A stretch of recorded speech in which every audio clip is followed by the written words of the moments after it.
What if I told you that one of the flattest provinces in Canada holds a secret along the Trans-Canada Trail, a secret that you won't fully understand until we reach the very end of our journey?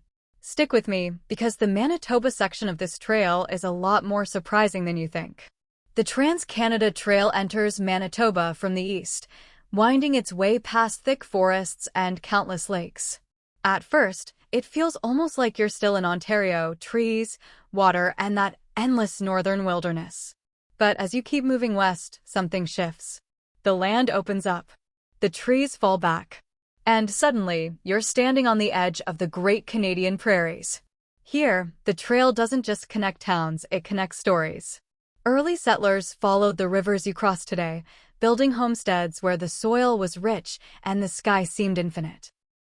Walk long enough, and you'll come across quiet farming towns, old railway lines, and grain elevators that still tower over the horizon like watchmen of the prairies. Then comes Winnipeg, right at the heart of the province, where the trail crosses bustling neighborhoods, riverside parks, and bridges that have carried generations of Manitobans across the Red and Assiniboine rivers. The city is a living museum of prairie life, where railroads, industry, and culture met and grew together. From there, the trail stretches west again into the open plains. Here, the horizon swallows you.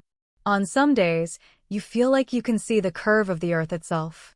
Small towns welcome you with murals, community spirit, and that warm prairie hospitality.